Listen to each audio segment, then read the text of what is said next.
होगी स्टार्ट। ठीक है। ठीक है। आज जो अपने टॉपिक करेंगे वो है कल्पेबल होमिसाइड एंड मर्डर। अब कल्पेबल होमिसाइड और मर्डर है क्या, इसको शुरू करने से पहले अपने ये समझेंगे कि एक्ट क्या है। ठीक है। और किस चीज को अपने एक्ट या फिर क्राइम बोलेंगे। अब अपने ने जब आईपीसी को पढ़ना शुरू किया था तो अपन ने पहली बात ये सीखी थी कि कोई भी आईपीसी में अगर ऑफेंस आएगा तो उसमें सबसे इंपॉर्टेंट रोल जो प्ले करती है वो है इंटेंशन। अगर कोई आदमी कोई ऑफेंस कर रहा है और उसकी इंटेंशन नहीं है बुरी, तो वो क्या वो क्राइम की कैटेगरी में आएगा? आएगा ही नहीं।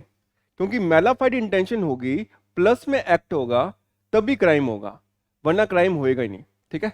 अगर आप कोई ऐसे इंटेंशन लेके बैठे हो जो बोनाफाइड है और आपने एक्ट कर दिया और उसको बचाने के लिए एक्ट किया लेकिन चाहे उसके चोट लग गई, तो वो क्राइम की कैटेगरी में आएगा ही नहीं। लेकिन लॉ मेकर्स को क्या लगा ना कि हमें एक डिस्टिंग्विश करने की जरूरत है किस किस के बीच में, कल्पेबल होमिसाइड के बीच में और मर्डर के बीच में। कल्पेबल होमिसाइड होता क्या है पहले अपने वो समझेंगे, फिर अपने मर्डर पे आएंगे, फिर कैसे ये दोनों अलग अलग हैं उसको समझेंगे। पहले अपने हेडिंग डालते हैं कल्पेबल होमिसाइड। तो सभी अब नोट डाउन कर लो, कल्पेबल और दूसरा वर्ड है अपना होमिसाइड।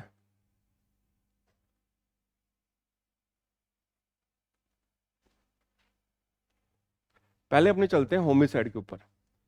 होमिसाइड दो वर्ड से मिला है, एक का वर्ड का मीनिंग है होमी और दूसरा साइड। होमी क्या होता है? Human body. होमी का क्या मीनिंग है? Human body. और साइड का मीनिंग क्या है? किलिंग। तो अगर कोई आदमी ह्यूमन की किलिंग कर रहा है तो उसको अपने क्या बोलेंगे? होमिसाइड। अगर कोई भी आदमी किसी एनिमल की किलिंग कर रहा है तो क्या होमिसाइड में आएगा? नहीं आएगा। तो होमिसाइड का मतलब ही क्या? आपने ह्यूमन मार दिया। और कल्पेबल का क्या मीनिंग है? ब्लेम वर्दी। कल्पेबल का क्या मीनिंग है? ब्लेम वर्दी। मतलब कि आपने जिसको मारा तो आपने कुछ गलत किया है जो आपको नहीं करना चाहिए था। अब कहानी स्टार्ट कैसे होती है कि मान लो सपोज करो एक आदमी है कोई भी, उसकी पूरी इंटेंशन है किसी को मारना और वो ब्रूटली वे में किसी का मार दे। ठीक है। एक आदमी तो वो है। दूसरा आदमी है, दूसरे एग्जांपल में हमने लेते हैं, और वो क्या है? प्रवोक हो गया या फिर उससे गलती से कुछ ऐसा एक्ट हो गया कि वो गुस्से में आके किसी को मार दे। तो वो चीज क्या होगी? अलग चीज होगी। यानी अपने दो आदमियों को सेम ट्रीट नहीं कर सकते। मान लो अपने सब यहाँ बैठे हैं, ठीक है, एक कोई चोर आए, ठीक है, और वो क्या बोले कि सभी अपने अपने पैसे निकाल लो, और किसी ने नहीं दिया और सबको मार के चला गया। तो एक तो ये केस क्या है, ये बहुत ही ब्रूटल है कि आके चला गया, तो इसको अपने मर्डर मानेंगे। ठीक है। क्यों मर्डर मानेंगे? क्योंकि यहाँ पे जो डिग्री ऑफ ऑफेंस है ना बहुत ज्यादा सीवियर है और बहुत ज्यादा पनिशमेंट की जरूरत है ताकि अगले के मन में डर पैदा हो और वो करने से पहले सोचे। लेकिन कल्पेबल होमिसाइड में ऐसा नहीं था। कल्पेबल होमिसाइड में क्या हुआ कि वो जो आदमी है उससे गलती तो होगी, लेकिन वो प्रोवोक हो गया, कुछ ऐसे सर्कमस्टांस में हो गई, उसका मन नहीं था किसी को मारना। ठीक है। लेकिन कुछ ऐसे सर्कमस्टांस आ गए जहां पे उसने अगले की जान ले ली। तो वो चीजें कब आएंगी और मर्डर कब आएगा, उसको पढ़ने से पहले अपने दो सेक्शंस पढ़ेंगे। एक सेक्शन का नाम है सेक्शन 299 और दूसरा है सेक्शन 300। जब ये दोनों अपने सेक्शन पढ़ लेंगे तब अपने इसका डिफरेंस जानेंगे कि क्या चीज है जो मर्डर को अलग करती है कल्पेबल होमिसाइड से। ठीक है। तो पहले अपने क्या करते हैं, सिंपल बेयर एक्ट की लैंग्वेज पढ़ेंगे। बेयर एक्ट की लैंग्वेज का मतलब जो लॉ ने बनाया है। ठीक है। अब इसको अपने पढ़ते हैं तो अपने समझेंगे कि सेक्शन 299 है क्या। इसको मैं एक बार बोल्ड कर रहा हूं ताकि सभी को दिख जाए। सिर्फ एक बार बेयर रीडिंग को पढ़ना है 299 की कि क्या चीज है जो कल्पेबल होमिसाइड है। पढ़ते हमने, who ever causes death by doing an act. कोई भी आदमी ऐसा एक्ट कर रहा है जिससे क्या कर रहा है वो, whoever डेथ कर रहा है with the intention of causing death, और उसकी इंटेंशन है अगले को मारना, और with the intention of causing such bodily injury as is likely to cause death, या फिर वो कोई ऐसी बॉडीली इंजरी कर रहा है जिससे उसको पता है कि सामने वाले की डेथ हो जाएगी, या फिर उसको नॉलेज है कि that he is likely by such act to cause death, कि वो उस एक्ट से किसी की डेथ कर सकता है, तो उसने कल्पेबल होमिसाइड किया है, मर्डर नहीं किया। कब कल्पेबल होमिसाइड मर्डर बन जाएगा ये अपने बाद में पढ़ेंगे। पहले अपने इसको ही समझते हैं, इसी सेक्शन को, क्योंकि ये सेक्शन अगर समझ में नहीं आया तो आगे वाला सेक्शन का कोई पढ़ने का मतलब ही नहीं है। ठीक है। दोबारा पढ़ते हैं, मेन कीवर्ड्स को देखते हैं ताकि अपने को ये क्लियर हो जाए कि क्या क्या वर्ड्स हैं जो इंपॉर्टेंट है। ठीक है। पहले क्या दे रखा है, डेथ। अगर डेथ नहीं हुई ना तो सेक्शन 299 आएगा ही नहीं। अगर आप किसी को चोट पहुंचा रहे हो तो 299 आएगा नहीं आएगा। 299 में डेथ होना जरूरी है। चाहे मैंने आया मैं और मैंने बंदूक से 20 गोलियां किसी के छाती पे डाल दी, ठीक है, फिर भी वो नहीं मरा, तो ना तो वो 299 में आएगा ना 300 में आएगा। डेथ होना दोनों में जरूरी है। अगर डेथ नहीं हो रही तो ये 299 भी नहीं आएगा, 300 भी नहीं आएगा। चले, तो पहले ये चीज तो क्लियर होगी, डेथ होनी चाहिए। दूसरा, आप कोई एक्ट भी करोगे, ऐसे नहीं अपने आप ही कोई मर गया, कोई रात को सो रहा था वो मर गया अपने आप ही। हमने कुछ ऐसे पंगे लिए हैं जिससे अगले की जान गई है। तीसरी चीज, इंटेंशन होनी चाहिए आपकी उसको डेथ करने की। तो इंटेंशन बहुत इंपॉर्टेंट है। अगर आपकी इंटेंशन नहीं थी तो भी कल्पेबल होमिसाइड नहीं होगा। यहां पे भी आपकी इंटेंशन है, मर्डर में भी आपकी इंटेंशन है, दोनों में इंटेंशन है। जैसे आज अपने ने वो क्वेश्चन किया था क्रिकेट मैच वाला, क्रिकेट मैच वाले में एक प्लेयर आता है, उसको पता है उसका अपर बॉडी पार्ट है वो वीक है, लेकिन वो बॉलिंग कर रहा था, उसकी कोई इंटेंशन नहीं थी उसको मारना, तो क्या वो मर्डर वगैरह में आएगा? नहीं आएगा, वो इंटेंशन ही नहीं है। ठीक है, तीन चीजें सीख ली, डेथ, एक्ट और इंटेंशन। ठीक है, या फिर उसकी इंटेंशन है कुछ बॉडीली इंजरी करने की और वो ऐसी खतरनाक है जिससे उससे डेथ हो सकती है। ठीक है, आप बॉडीली इंजरी करने की इंटेंशन के साथ आ रहे हो, आपको पता है कि मैं ये बॉडीली इंजरी कर रहा हूं, इस बॉडीली इंजरी करने से अगले की डेथ हो सकती है, तो भी ये सेटिस्फाई करेगा। आगे पढ़ते हैं, और with the knowledge that he is likely by such act to cause death commit the offence of culpable homicide. तो ये क्या हो गया, कल्पेबल होमिसाइड हो गया। इसमें तो कोई डाउट नहीं है।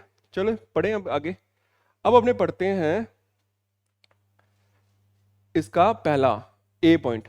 ए रीड करना सभी, इलुस्ट्रेशन एक बार पढ़ो इसको। A lay stick and turf over a pit with the intention of thereby causing death. एक आदमी है ए, वो क्या करता है, एक खड्डे पे स्टिक रख देता है खूब सारी, और उसकी इंटेंशन है डेथ करना, और with the knowledge that death is likely to be thereby caused, Z believe the ground to be firm. Z को लगा कि ये ग्राउंड तो फर्म है, और वो उस पर जाता है और उसके अंदर गिर जाता है। A has committed the offence of culpable homicide. A ने कौन सा ऑफेंस किया है, कल्पेबल होमिसाइड किया है। ठीक है, अब इसको यहीं पे अपने छोड़ेंगे, एक बार सेक्शन 300 को पढ़ेंगे, फिर इकट्ठे रिलेट करेंगे दोनों को। ठीक है, अब अपने पढ़ते हैं एक बार सेक्शन 300।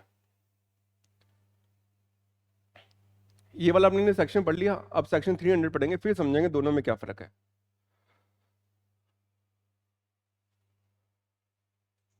सेक्शन 300 आईपीसी, ये सिर्फ ये सेक्शन समझ जाओगे ना, इससे ही कोर्ट में तुम इतने पैसे कमा लोगे, क्योंकि कोई भी आदमी पे ये ऑफेंस लग गया ना तो सीधा फांसी हो रही है उसको, और वो कितने में दे देगा वकील को पैसे कि वकील साहब ये पकड़ो मेरे को जेल से छुड़वाओ।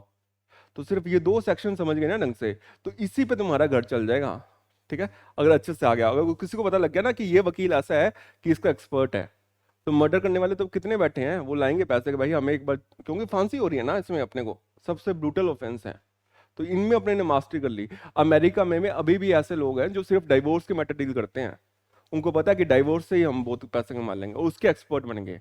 सारे लॉ नहीं पढ़ने, अपने जितने लॉ पढ़ेंगे ना उनमें से एक भी लॉ में अपने एक्सपर्ट बन गए ना, नैया पार हो जाएगी अपनी।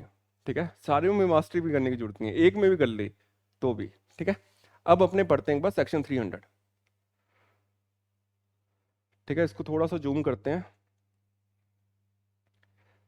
अब इसको अपने इसको थोड़ा सा विजिबल हो जाए ताकि दिख रहा है सेक्शन 300। ठीक है, अब इसके एक्सेप्शंस पे आते हैं। हमने इसमें क्या दे रखा है, एक्सेप्शन दे रखा है कि कहाँ कहाँ पे सेक्शन 300 नहीं लगेगा। पहले पढ़ते हैं, if it is done with the intention of causing such bodily injury as the offender knows to be likely to cause the death of the person to whom the harm is caused। ये तो सब है ना define कर दिया, नीचे आते हैं अभी। ठीक है, उसमें एक्सेप्शंस आएंगी यहाँ पे, यहाँ को छोड़ के ये चीज मर्डर नहीं है। जैसे पहले, एक मिनट मार्क वाला खोलते हैं,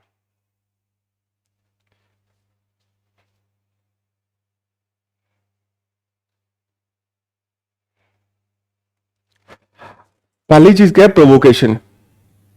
That the provocation is not sought or voluntarily provoked by the offender as an excuse for killing or doing harm to any person। मतलब कि अगर मान लो मैं हूं, ठीक है, मैंने जानबूझ के किसी को प्रोवोक किया, या फिर अनजाने में कोई मेरी बात से प्रोवोक हो गया और मेरे को सामने वाला मार दे, तो वो मर्डर नहीं है।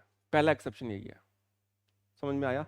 मान लो कि मैं कुछ भी ऐसा कर रहा हूँ, मैंने कोई गाली निकाली आरव को, और आरव उस बात पे प्रवोक होकर मेरे को मार दे जान से, तो आरव ने मर्डर नहीं किया, मर्डर के एक्सेप्शन में आ गया आरव। पहली एक्सेप्शन क्लियर होगी, ठीक है।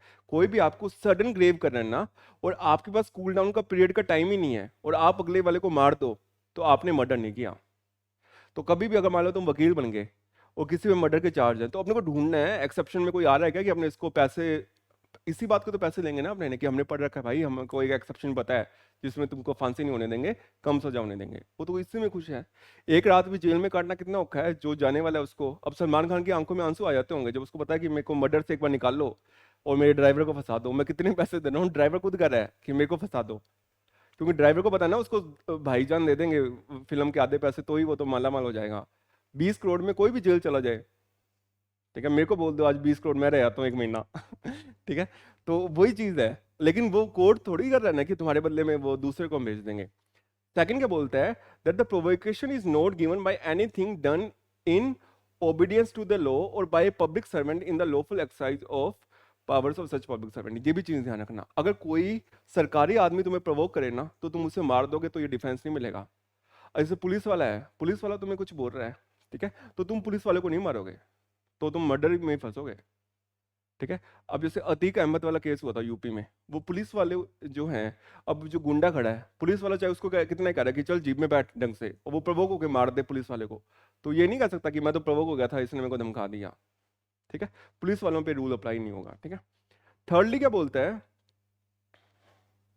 that the provocation is not given by anything done in the lawful exercise of right of private defense, explanation where the provocation was grave and sudden enough to prevent the offense from amounting to murder is the question of fact। अब ये चीज समझते हैं, देखो एक चीज क्या है ना, अगर आप कभी भी अपने आप को बचाने के लिए प्राइवेट डिफेंस में, जैसे मान लो मैं अपनी बॉडी को बचाने के लिए, मेरे को जान का खतरा है और मैंने सामने वाले को मार दिया, तो भी वो मर्डर नहीं है।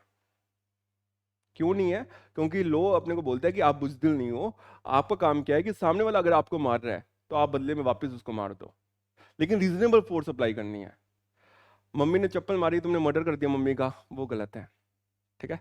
या पापा ने थप्पड़ मारा, तुमने पापा का ही मर्डर कर दिया, वो भी गलत है। दोस्त ने बोला और कैसे है, थोड़ा सा उसने सिर पे मार दिया थप्पड़, तुमने चाकू लेके मार दिया। अगर तुम्हें ऐसा लग रहा है ना कि तुम्हें जो खुद की तुम्हारी बॉडी को डेंजर है, और तुम अपनी बॉडी को बचाने के लिए या अपनी प्रॉपर्टी को बचाने के लिए रीजनेबल फोर्स यूज कर रहे हो, तो वो एक्सक्यूजेबल है, उसमें माफ कर देंगे। तुम पे कोई एसिड अटैक कर रहा है, एसिड फेंकने आ रहा है, और फिर तुम चाकू लेके उसका मार सकते हो एक बार, क्योंकि आप अपनी बॉडी पे इतना है। चलें आगे, चलो। अब क्या है, एग्जाम्पल पढ़ेंगे कुछ, एग्जाम्पल से अपने को क्लियर होगा कि कौन सी चीज मर्डर है कौन सी नहीं है। ये सब एग्जाम्पल मेरे बनाए हुए नहीं है, ये ब्रिटिशर्स लिख के गए हैं, ठीक है, और यही लोग अपन फॉलो कर रहे हैं। ए पढ़ते हैं, आराम से पढ़ो। A, under the influence of passion excited by provocation given by Z intentionally kills Y जेड्स child, this is murder in as much as the provocation was not given by the child and the death of the child was not caused by accident or misfortune in doing an act caused by provocation। आया समझ में? पहला समझ लो और फिर समझाओ क्या आया।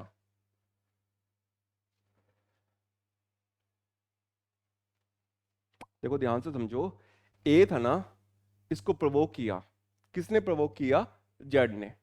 लेकिन ये क्या करता है, जानबूझ के वाई को मार देता है, जो कौन है? जेड का बेटा है। ये मर्डर की कैटेगरी में आएगा, क्योंकि जो आपको प्रोवोक कर रहा है ना, आप उसी को मार सकते हो बदले में।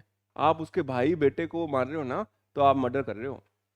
जैसे मान लो प्रियंका ने मेरे को प्रोवोक किया, अब मैंने प्रियंका को नहीं मारा, पर उसकी बहन है छोटी मुस्कान, उसको मार दिया, तो वो तो मैं रिवेंज लेना होगा ना।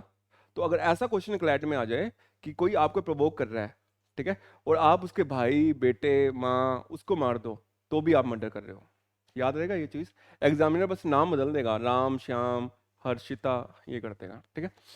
सेकंड पढ़ना, आज हमने सिर्फ एग्जाम्पल से पढ़ेंगे, सेकंड पढ़ो, ताकि हमने को पता लग जाएगा कि जो क्वेश्चन है अपने क्या सोच रहे हैं उसमें। Y gives grave and sudden provocation to A. A on this provocation fires a pistol at Y, neither intending nor knowing himself to be likely to kill Jed, who is near him. But out of sight, A kills Jed. Here A has not committed murder but merely culpable homicide। दोबारा पढ़ते हैं। Y ने sudden grave and provocation दी A को, उकसाया, ठीक है। A on this provocation fires a pistol at Y, A ने इस बात पे प्रोवोक होके पिस्टल चला दी वाई पे। ना तो उसकी इंटेंशन थी, ना ही उसको पता था कि वो जेड को किल कर देगा जो उसके पास में है, but out of site A kills Z. Here A has not committed murder but merely culpable homicide. मतलब कि क्या हुआ, मान लो मैं ए हूं, सामने दिव्या है, मैंने दिव्या ने मेरे को प्रवोक किया और मैंने एक बंदूक ली दिव्या को मारने के लिए, पर गलती से मेरे से प्रियंका की डेथ हो गई। अब मैंने क्या किया, मर्डर नहीं किया प्रियंका का, मैंने क्या किया, कल्पेबल होमिसाइड किया। अगर कोई आपको देखो, पहले और इसमें क्या फर्क है ना, इसमें भी कोई और मरा है, लेकिन पहले वाले में जानबूझ के किसी और को मार रहा हूँ। यहाँ पे मेरी इंटेंशन दिव्या को मारना ही था, या फिर मैं दिव्या को मार रहा होता और दिव्या की जगह उसकी छोटी बहन की लग जाए गोली, है नहीं जो क्या बता आ सकती है तो वो चीज क्या है, कल्पेबल होमिसाइड, कल्पेबल होमिसाइड होगा, मर्डर नहीं होगा। अब थर्ड पढ़ के देखो, A is lawfully arrested by Z, पढ़ना। A is lawfully arrested by Z, A bailiff. A is excited to sudden and violent passion by the arrest and kills Z. This is murder in as much as the provocation was given by a thing done by public servant in the exercise of power. ये सीख लिया अपन ने। क्या हुआ, A को किसी police वाले ने पकड़ लिया, Z ने, ठीक है। अब क्या हुआ, A प्रवोक हो गया कि मैं इतना बड़ा आदमी, मेरे को पुलिस वाला कैसे पकड़ रहा है, उसने पुलिस वाले को मार दिया। तो अपने ने पहले ही सीखा था कि पुलिस वाला चाहे आपको कितना भी प्रवोक कर दे, आप उसको मारोगे तो वो मर्डर ही होगा। समझ में आ गया ना ये लोग, ठीक है। अब पढ़ो डी, डी पढ़ना। डी क्या बोल रहा है, A appears as a witness before Z. एक आदमी है ए जो वकील की विटनेस की तरह अपीयर हो रहा है जेड के सामने, जो कि एक मैजिस्ट्रेट है। Z says that he does not believe a word of A's disposition. जज साहब बोल रहे हैं कि मुझे तो ए की बात पे कुछ यकीन ही नहीं है, and that A has perjured himself, और ए सब कुछ झूठा सब बोल रहा है। A is move to sudden passion by these words, और ए बहुत ज्यादा भटक गया कि जज ऐसे कैसे बोल रहा है कि मैं सब झूठ बोल रहा हूँ, और उसने जज को ही मार दिया। ये मर्डर है। क्यों? क्योंकि जज यहाँ पे क्या है, पब्लिक सर्वेंट है। तो जहां पे भी कोई पब्लिक सर्वेंट है, चाहे वो आपको कितना ही प्रवोक कर दे, और आप प्रवोक होके अगर उसको मार दो तो आप लायबल हो। आप ये नहीं बोल सकते। तो कभी भी कोई जज था, जज ने बोला कि ये राम आया, ये तो झूठी गवाही दे रहा है, अब तुम जज को ही मार दो और ये बोल दो कि मैं तो प्रवोक हो गया। नहीं, क्योंकि जज क्या है, पब्लिक सर्वेंट है, ठीक है। चलें आगे। अब पढ़ते हैं अपने ई पढ़ना। देखो इन्हीं इलुस्ट्रेशन से क्वेश्चन बन जाएंगे। A attempts to pull Jed's nose. Jed, in the exercise of right of private defense, lays hold of A to prevent him from doing so. A is moved to sudden and violent passion in consequence and kills Jed. This is murder in as much as the provocation was given by a thing done in the exercise of right of private defense. ये समझाएगा कोई?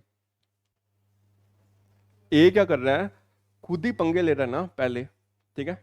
अब खुद पंगे ले रहा है, वो अगला अपने आप को बचाने लग गया। अब तुम उसको बचाने के चक्कर में उसको ही मार दो, पंगे तो तुमने ही लिए थे, ठीक है। हाँ, ए चलो कुछ भी कर रही है, नाक खींच रहा है इसकी।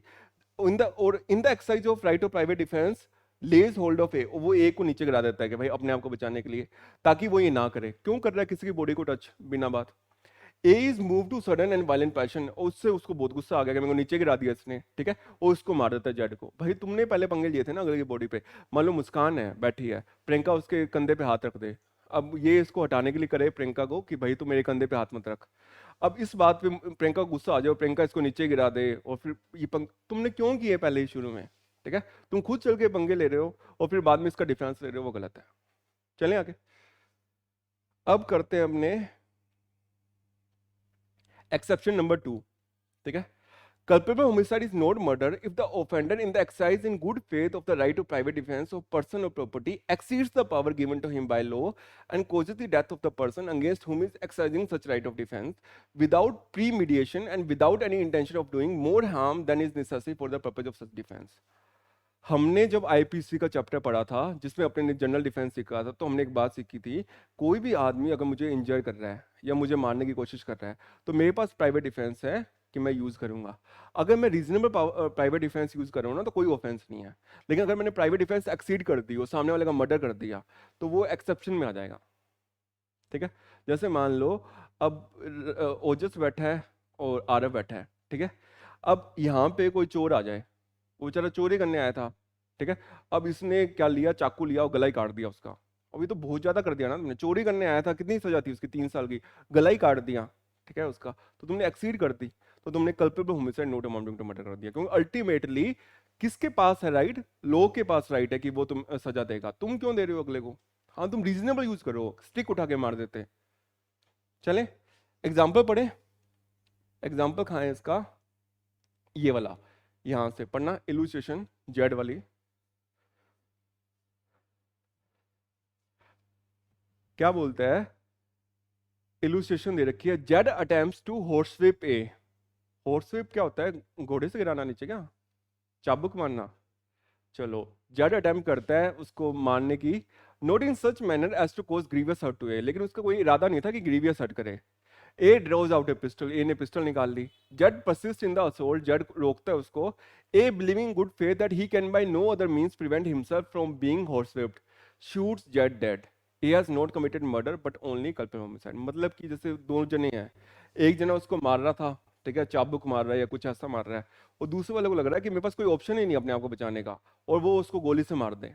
तो यहाँ पे उसने एक्सीड कर दी पावर, क्योंकि कोई तुम्हें मार रहा है वैसे कर रहे हो, तुम बंदूक से उड़ा रहे हो, तो ये चीज क्या है, मर्डर नहीं है, कल्पेबल होमिसाइड है, ठीक है।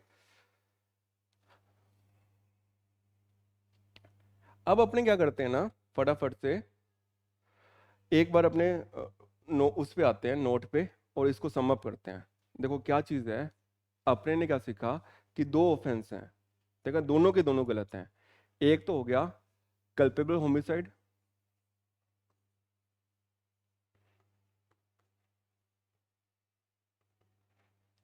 दूसरा हो गया मर्डर।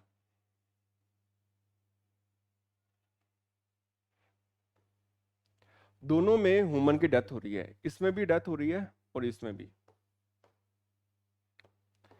इसमें क्या है, मर्डर में अगर एक्सेप्शंस में आ रहा है वो, कौन सी एक्सेप्शंस में, जैसे कि सडन ग्रेव एंड प्रोवोक हो गया, प्राइवेट डिफेंस एक्सीड कर दिया, ठीक है, एक्सीडेंट हो गया, ठीक है, इनमें आ रहा है, तो वो इसमें सजा कम करके मिल जाएगी, ठीक है। अगर कोई एक्सेप्शन में नहीं आ रहा तो वो मर्डर है, बस इतनी कहानी है। आया समझ में। अगर मान लो कोई भी आदमी मर्डर करने के इन एक्सेप्शंस में आ गया, तो उसको क्या बोलेंगे, culpable homicide not amounting to murder. अगर कोई आदमी सिर्फ इसकी कैटेगरी को फुलफिल कर रहा है तो वो मर्डर है। आया समझ में। नेक्स्ट जब अपने क्लास में आएंगे तब अपने क्या करेंगे, जितने भी प्रीवियस ईयर के क्वेश्चन हैं क्लैट में आए हुए उसको सॉल्व करेंगे, ठीक है, ताकि अपने पता लगा सकें कि किस चीज को अपने मर्डर बोलेंगे और किसको अपने culpable homicide not amounting to murder है। कोई सिंपल भाषा में पूछ ले तो वैसे जो 299 में कल्पेबल होमिसाइड है, 300 में मर्डर है। मर्डर क्या होता है कि जब आप अगले को मार रहे हो और आपके पास कोई एक्सेप्शन नहीं है, कोई भी ऐसा नहीं है कि आप दिखा सको जो 3 एक्सेप्शन दे रखी हैं, लेकिन अगर 3 एक्सेप्शन में आप आ रहे हो तो आप क्या बोलोगे, उसको मर्डर नहीं है ये, culpable homicide not amounting to murder है। दोनों में क्या फर्क है, मर्डर की सजा बहुत ज्यादा है, कल्पेबल होमिसाइड की कम है। तो आदमी सोचता है मर तो गया पर कम दिन जेल में रहे, तो वो चाहता है कि 299 में ले लो, 300 में मत लो। एक चीज और, अच्छा एक लास्ट क्वेश्चन है, इसको खत्म करो फिर आगे चलते हैं। मान लो मैंने क्या किया, दिव्या पे गोली चलाई, ठीक है। अब दिव्या पे गोली चलाई और दिव्या को घर वाले उसके हॉस्पिटल में ले गए, ठीक है। फिर क्या हुआ, जब दिव्या को घर वाले हॉस्पिटल में ले गए वहां पे, तब दिव्या को वहां पे इलाज चला उसका, ठीक है। और अल्टीमेटली क्या हुआ, जो डॉक्टर था ना उसने ज्यादा एनेस्थीसिया दे दिया, ठीक है, उससे दिव्या की डेथ हो गई। अब डॉक्टर लाइबल है, मैं लाइबल हूं, या कोई लाइबल नहीं है, कोई लाइबल नहीं है, मेरी कोई लाइबिलिटी नहीं है। मैंने तो पहले है, हाँ मैंने तो अटेम्प्ट किया है, तो मेरे को सजा होगी अटेम्प्ट टू मर्डर की। क्या डॉक्टर को मर्डर की सजा होगी, डॉक्टर को भी मर्डर नहीं होगी क्योंकि उसकी इंटेंशन नहीं है, तो वो किस लिए सजा होगी, नेग्लिजेंस की, कोजिंग डेथ बाय नेग्लिजेंस। तो हम दोनों में से कोई भी नहीं फंसेगा, ठीक है। एक चीज और करते हैं, मान लो मैंने क्या किया, 10 गोली चला दी दिव्या पे, ठीक है, दिव्या हॉस्पिटल पे है, दिव्या बिल्कुल रिकवर हो गई, और दिव्या जब जा रही थी हॉस्पिटल से घर पे तो केले के छिलके पे फिसल के गिर गई और एम्बुलेंस आई और मार के चले गई। क्या मैंने मर्डर किया, क्यों नहीं किया मैंने मर्डर, अटेम्प्ट टू मर्डर, क्योंकि मेरे उस एक्ट की वजह से डेथ नहीं हुई, ठीक है। एक क्वेश्चन और करते हैं फिर खत्म चलते हैं। मैंने गोली चलाई प्रियंका पे, ठीक है, लेकिन मुस्कान आ गई रास्ते में और मुस्कान की लग गई, मैंने बोला अपने तो प्रियंका को मार रहे थे, मेरी कोई इंटेंशन नहीं थी मुस्कान को मारने की। क्या मैंने मर्डर किया है? मैंने मर्डर किया है। मैं ये बहाना नहीं मार सकता मैं उसको गोली चला रहा था, मेरा निशाना चुक गया, उसको लग गई तो छोड़ दो। फिर तो हर कोई ये कह देगा ना कि जैसे राम कहेंगे मैं तो रावण को मार रहा था और रावण हट गया, ठीक है, और वो मर गया कुंभकर्ण, तो मेरे को सजा ही मत दो, ठीक है। तो भी मर्डर है। अगर आप किसी को मारने की कोशिश कर रहे हो, कोई और भी मर जाए तो भी मर्डर है। जब नेक्स्ट क्लास में आएंगे तो इनके क्वेश्चन सोल्व करेंगे अपन, ताकि ये चैप्टर अच्छे से समझ लें, ठीक है। चलो।